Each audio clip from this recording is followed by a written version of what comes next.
I never thought I would be homeless ever, especially after having served in the military. I look back on it now and realize how much I really actually had to do and how hard it really was.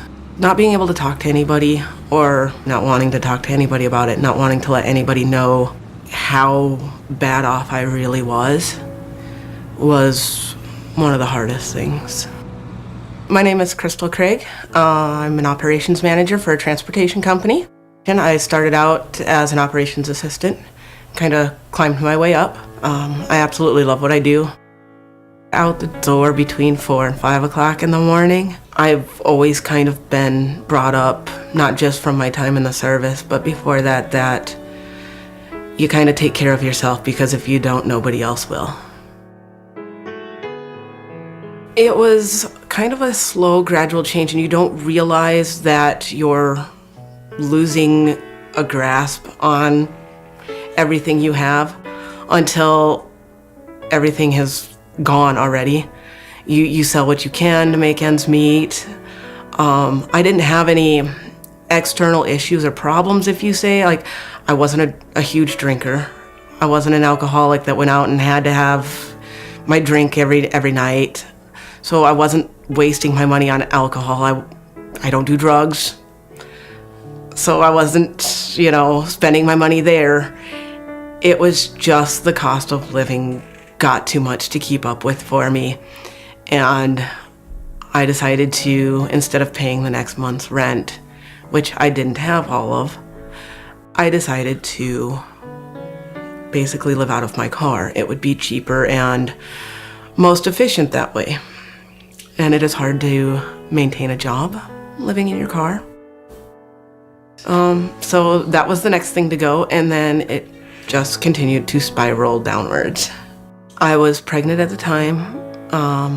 While I was living in my car, I was getting closer and closer to the end of my pregnancy, which was part of the reason that led me to ask for help. It was because I wanted the best chance of survival for my son. Being at the Baraka House was definitely amazing. 3 hot meals every day. I met several good friends there. A few of them I still keep in touch with. We have not only that military bond and military history together, but we have the fact that we were also homeless and have overcome that situation and want better. The Baraka House was kind of the first step and the initial step to basically being able to swallow my pride and realize that there were people out there that could help me. They provided me the opportunity to basically end up exactly where I'm at right now. From there, I ended up being one of the first people placed in, it was a partnership between the VA and the Volunteers of America. It was a transition in place housing program for homeless vets.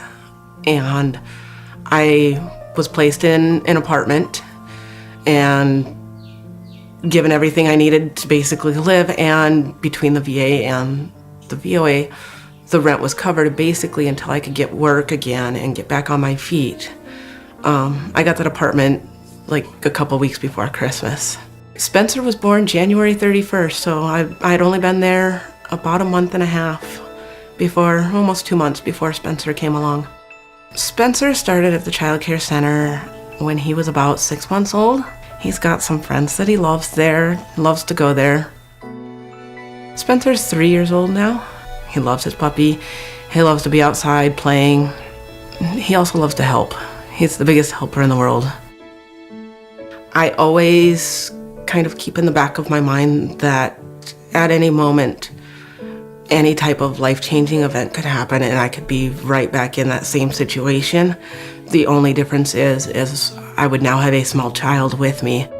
If it weren't for the Volunteers of America and their programs that they had in place for homeless veterans, and even some of the programs that they created while I was a homeless veteran, I'm almost positive I wouldn't be in the situation I'm in currently, where I have a small amount of financial security. I have a great, new, reliable vehicle. I have an amazing house with an enormous backyard for my son to play in.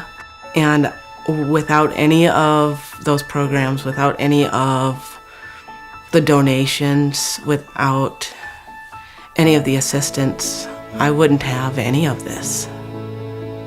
I now have the mindset that no matter what I want to do, personally or professionally, I know I can accomplish it.